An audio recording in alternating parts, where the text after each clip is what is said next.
Nah, kalau yang untuk jangka panjang, ya, kewajiban-kewajiban jangka panjang, kita pakainya yang long term solvency namanya. Pakai perhitungan rasio untuk yang kewajiban-kewajiban jangka panjang. Nah, rasionya yang dipakai juga ada 3 biasanya. Yang pertama adalah total debt ratio. Ya, ini totalnya, rumusnya adalah total aset kurangi total equity dibagi dengan total aset. Ada di sini semua ya rumusnya ya. Lalu yang diambil juga datanya adalah dari neraca. Nah, sekarang saya coba ambil datanya dari yang 2012 ya, supaya kita bervariasi. Ya, yang pertama, kamu ini dulu kumpulkan data-datanya. Total aset berapa? Di sini ada 3112. Ya, ambil dari total aset. Total aset ini berarti yang di paling bawah ya.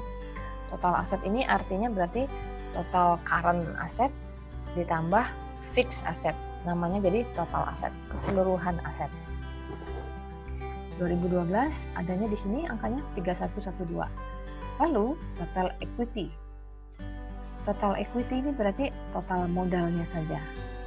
Ya, ambilnya ada yang di 2012, nilainya adalah di sini 2269. Jangan ambil yang di bawah ya, karena yang di bawah ini bukan total equity, tapi total equity plus liability. Ya, totalnya modal plus utang yang di bawah. Jadi kalau yang di bawah itu total-total semua dari yang atas. Ya, hati-hati. Sementara di sini yang diminta hanya total modalnya saja. Jadi ambil yang di bagian modal sini saja ya. Oke. Lalu masukkan ke dalam rumus, kerjakan, lalu dapatlah nilai 0,27. Nah, bacanya dari $1 total aset yang dimiliki, di dalamnya terdapat $0,27 utang. Nah, gitu. Jadi ternyata dari $1 itu ada 27%-nya itu dari hutang gitu. Nah, berarti bisa kelihatan nanti yang $1 itu kan sama juga seperti 100% ya. Kalau 27%-nya itu hutang, berarti yang lainnya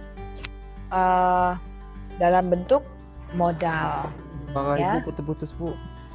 Suara saya putus-putus. Waduh. Iya Bu. Sinyalnya Bu. Iya, dia agak nggak stabil nih sekarang nih. Udah jelas? Sudah jelas sekarang? Udah? Kedengeran suara saya?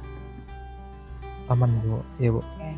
Iya Bu. Nah, jadi bisa dilihat ya, dari $1 aset itu di dalamnya ada 27% itu utang berarti. Nah, sisanya berarti 73% itu adalah modalnya. Nah, ini kreditor perlu tahu.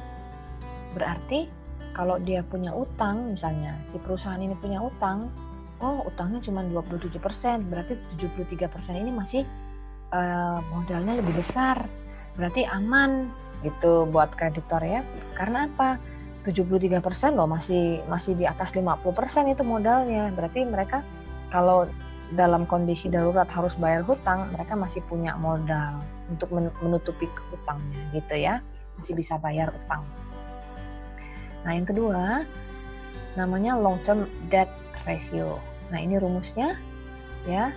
Ambil laporannya juga masih sama dari balance sheet ya. Data yang diambil juga 2012 ini. Datanya hanya long term debt saja dengan total equity. Ya, nanti kamu sambil pelajari lagi di rumah. Ini rumusnya seperti ini. Nah, yang perlu diperhatikan adalah cara membacanya. Ya, begitu begitu didapat nilainya $0,17,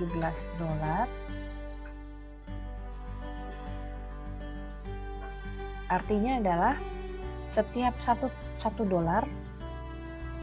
modal yang dimiliki, jadi dari $1 di dalamnya itu terdapat $0,17 utang jangka panjang. Jadi masih 17% gitu ya utang jangka panjang.